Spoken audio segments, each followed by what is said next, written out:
Saya pengen lulus, ya Allah luluskan aku supaya aku bisa diwisuda. Kan nggak mungkin dapat ijazah tanpa ujian, tuh nggak mungkin. Wisuda ujian dulu kan. Hidup juga begitu, kita dapat sesuatu kita berdoa, konfirmasi ujian kita. Nanti dicatat ya, satu waktu kita belajar fikih doa tuh. Konfirmasi jawaban doa kita itu pertama lewat ujian. Ujian itu jembatan yang mengantarkan kita pada jawaban doa kita. Jadi makanya harus senang kalau diuji, artinya sebentar lagi jawaban itu tiba.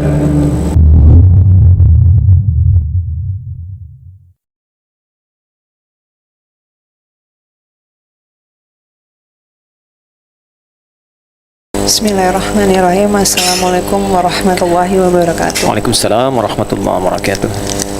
Ustadz, saya itu 9 tahun menikah dengan, kan ada di depan Ustadz. Ini juga ada anak saya yang dia termotivasi luar biasa menjadi penghafal Quran karena melihat Ustadz, sangat mengidolakan Ustadz, dan 2 anak saya alhamdulillah sudah masuk di sekolah Ustadz juga. Alhamdulillah 9 tahun pernikahan saya diberikan hubungan yang luar biasa, suami yang luar biasa. Tapi ujian itu pasti ada, Ustadz.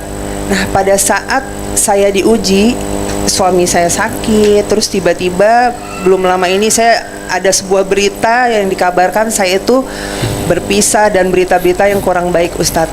Pada saat saya menerima kabar tersebut, pastinya ada beberapa teman saya yang bertanya. Yang ingin saya tanyakan, Ustadz, pada saat saya menjawab, sabar ya, terus saya bilang alhamdulillah ini ujian dari Allah karena Allah lagi sayang sama saya. Tapi kebetulan mereka ini, teman-teman saya, lagi berproses untuk bisa berhijrah lebih baik, dan jawabannya adalah, oh berarti orang yang dekat sama Allah, orang yang berhijrah di jalan Allah itu diuji ya. Dan jawabannya, ih kok nakutin ya, berarti gak usah dekat dong sama Allah biar kita itu gak diuji, atau kita karena disayang Allah malah diuji gitu, Ustadz. Nah, saya tuh kadang suka bingung menjawabnya, Ustadz, karena yang saya bisa jawab adalah karena saya alhamdulillah saya sedang diuji dan disayang Allah. Tapi lebih dari itu saya nggak bisa jawab. Yang saya ingin tanyakan, apa yang harus saya jawab di saat ada banyak pertanyaan seperti itu, karena mereka tahu saya dan keluarga saya ini selalu ada, alhamdulillahnya, ibaratnya selalu ikhlas ridho atas ketentuannya Allah. Baik. Begitu, Ustaz. Terima kasih, Ustaz. Ya. Penting nggak untuk dijawab? Karena kebetulan teman-teman saya itu, saya tanya, setiap pertanyaannya penting nggak untuk dijawab? Sebenarnya kalau diri saya merasa itu penting agar dia nggak berpikir bahwa dekat sama Allah tuh jadi bikin kita diuji, jadi susah hidupnya. Baik. Jadi saya nggak mau dia jadi jauh juga gitu, Ustadz. Ya. Kenapa saya tanya itu dulu? Pertama begini, Nabi itu pernah memberikan nasihat singkat, padat tapi dalam. Min husni islamil mar'i tarkuhu ma la ya'ni. Dari tanda baiknya seseorang berproses menjadi muslim yang lebih baik itu berupaya meninggalkan segala yang tidak penting bagi dirinya. Perhatikan kalimat Nabi, bukan bagi orang lain, tapi bagi dirinya. Nanti orang lain itu tahap kedua, klaster keduanya. Penting bagi orang, tapi membuat kita jadi beban, artinya kan tidak baik untuk kita. Jadi Nabi mengajarkan, coba diklasifikasikan dulu segala hal yang terkait dengan hidup kita, menjadi penting nggak untuk kita. Kalau tidak penting bagi kita, tidak membawa kebaikan untuk kita, tidak harus kita posisikan jadi prioritas yang harus selalu kita respon. Lalu dicontohkanlah kemudian lewat kisahnya. Di dalam Al-Quran penuangan itu indah dalam surat Luqman. Nah, surat ini lahir dari kebijaksanaan Luqman ketika mengalami satu pendidikan untuk anaknya, prosesnya. Luqman sedang jalan, itu dikumpulkan di surah ke-31 dari ayat 12 sampai ayat 19. Gambaran konkret dari ini, formulasinya begini. Ini kisahnya viral. Luqman itu sedang jalan sama anaknya, lalu ingin nguji opini publik, kan? Komen orang. Jalan pakai keledai, keledainya dituntun. Komentar orang, opini publik yang pertama, ini kurang sehat ya ayah dan anak, punya keledai nggak dinaikin. Maka keduanya sepakat untuk naik. Begitu dinaiki oleh keduanya, komen berubah lagi, jahat ya ayah anak ini, keledai kecil dinaikin berdua. Maka turunlah anaknya, ayahnya naik. Maka muncul komen lagi, ayahnya kejam ya, anaknya suruh nuntun, ayahnya naik. Tukar, anaknya naik, ayahnya turun. Muncul komen selanjutnya, ini anak durhaka ya, ayah suruh nuntun, anaknya naik. Maka keduanya memutuskan kita rehat sejenak. Duduk di bawah naungan pohon, lalu lihat kalimat indahnya ini. Nah, kata Luqman, kalau engkau sudah punya program yang matang dan baik, jangan banyak terpengaruh oleh opini publik pada dirimu yang membuat engkau menjadi lemah dan ragu. Karena sebagaimanapun engkau melangkah, opini itu tetap akan ada. Dan sebelum kita lulus pada ujian itu, opini itu akan terus berkembang. Jadi kuncinya ada pada kita sendiri.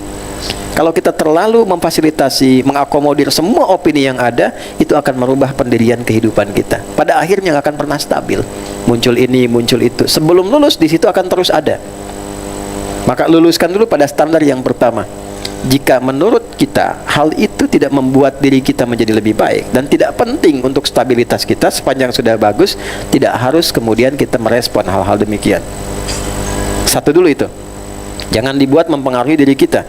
Kalau kita sudah merasa stabil dengan keadaan itu dan ingin memberikan pesan sehingga orang-orang mendapatkan pesan positif yang inspiratif dari situ, maka turun lagi ayat-ayat berikutnya. Contoh, Quran surah kedua ayat 214, paling kanan sebelah bawah di mushaf tuh. Am hasibtum an tadkhulul jannata walamma ya'tikum mathalul ladzina khalau min qablikum massathumul ba'sa wad-dharra wa zulzilu hatta yaqula ar-rasul wal ladzina amanu ma'ahu mata nasrullah. Satu. Standar yang kedua, Quran surah kedua, mundur ayatnya sedikit, ayat 155. Walanabluwannakum bisyai' minal khawf wal ju' wa naqsi minal amwal wal anfus wath thamarat wa basyiris sabirin. Padukan dalam bahasa kita. Tanya, kamu kok hijrah banyak diuji ya? Kan? Apa jawabannya? Pakai jawaban Quran. Jangankan yang hijrah, yang gak hijrah aja diuji. Standar sekali. Semua yang hidup kan diuji. Jangankan yang hijrah, yang gak hijrah pun diuji. Jangankan yang baik, orang gak baik pun diuji juga. Ya. Jangankan yang sedekah, yang mencuri pun diuji juga. Buktinya mereka latihan juga buat mencuri. Tuh kan? Ada pencuri pemula diperintah oleh bosnya profesional untuk nyuri itu.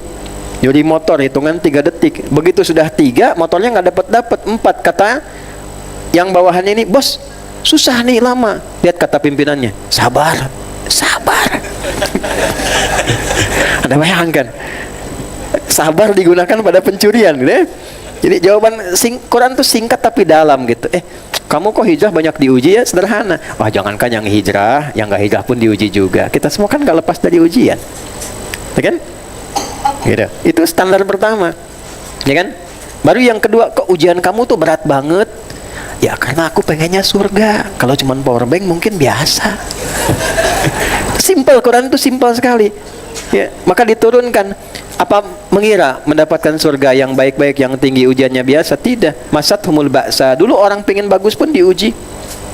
Wad-dharra, kadang-kadang kena fisik. Wazulzilu, menggoncang jiwa. Kalau sudah menggoncang, berbahagialah, karena orang besar nggak akan diuji ujian kecil. Ketika ada ujian yang terasa besar, yakinlah bahwa Allah akan mengangkat derajat kita lebih tinggi dari sebelumnya. Itu catatan Qurannya. Nah, tinggal bagaimana menguatkan hati kita. Pindah ke surat 3 ayat 142.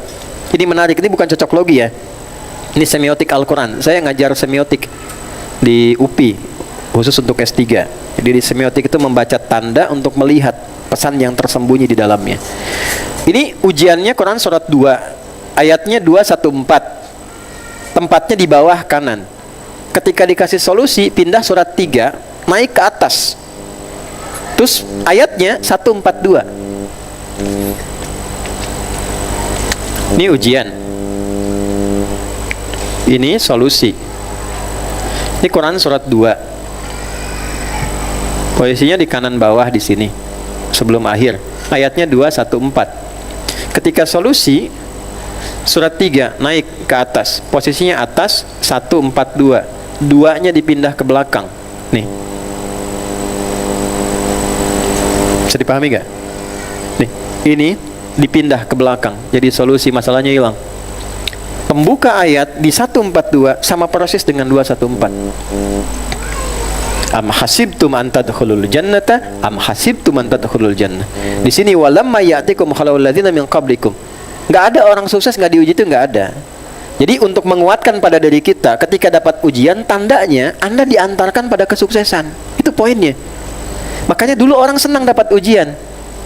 Ujian itu adalah tanda pertama konfirmasi jawaban Allah pada doa kita. Karena sifat ujian itu diberikan sesuai dengan keinginan hidup kita. Gak ada Allah ngasih ujian gak sesuai dengan harapan kita, gak ada. Kita berdoa nih, misal saya pengen lulus, ya Allah luluskan aku supaya aku bisa diwisuda. Kan gak mungkin dapat ijazah tanpa ujian, tuh gak mungkin. Wisuda ujian dulu kan. Hidup juga begitu, kita dapat sesuatu kita berdoa. Konfirmasi ujian kita, nanti dicatat ya, satu waktu kita belajar fikih doa tuh. Konfirmasi jawaban doa kita itu pertama lewat ujian. Ujian itu jembatan yang mengantarkan kita pada jawaban doa kita. Jadi makanya harus senang kalau diuji. Artinya sebentar lagi jawaban itu tiba. Semakin tinggi, semakin kuat, semakin meningkat. Nah makanya dulu para sahabat diuji itu senang. Senang. Nah bagaimana cara menyenangkan diri kita supaya teratur mengalami itu? Maka turunlah Quran surat 3 ayat 142. Am hasibtum an tadkhulul jannata walamma ya'lamillahu alladhina jahadu minkum wa ya'lamas sabirin. Apakah Anda duga mudah mengatasi persoalan untuk mendapatkan sesuatu yang besar sebelum satu, terlihat kesungguhan kita dalam mengatasinya. Jadi kalau ada ujian, selesaikan sampai tuntas. Yang serius, kalau kerja serius, berumah tangga yang serius, belajar yang serius. Nah keseriusan dibagi 3. Satu, memetakan ujian itu, pelajari sifatnya. Tadi penting nggak? Kalau nggak penting jawabannya standar, nggak harus panjang-panjang, ya kan? Kalau penting definisikan. Setelah itu jihad itu serius menyelesaikan. Jangan menunda, apalagi mengakumulasikan persoalan. Punya masalah di malam hari kata Nabi, jangan sampai jadi siang. Suami istri punya masalah malam, selesaikan di malam hari. Jangan tunda siang, sebab setan punya banyak kesempatan sampai siang. Nanti mengakumulasi. Ada masalah siang, selesaikan siang, jangan sampai malam. Bereskan.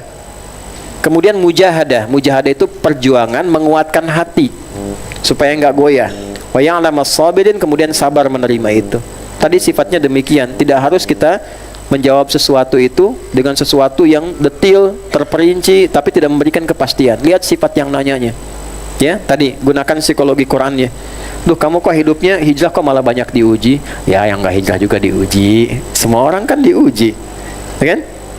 Tapi kok kamu kok banyak banget ujiannya? Nah, karena kan harapanku surga. Pantas kan banyak diuji.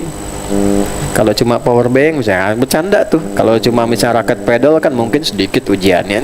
Lihat hobinya aja apa gitu ya. Nah, jadi hal-hal demikian yang secara psikologis itu rumusnya ditemukan di Quran surat 16 ayat 125. Ud'u ila sabili rabbika bil hikmah wal mau'izatil hasanah wajadilhum billati ya ahsan. Kalau ada orang mengkonfirmasi kita, mengkonfrontasi atau ngajak macam-macam dengan hikmah dulu. Hikmah itu kata-kata bijak yang singkat, padat tapi mencerahkan. Sebelum mau itu hasanah ngasih banyak nasihat atau berdiskusi, berdebat dengan cara yang terbaik. Wallahu a'lam bishawab.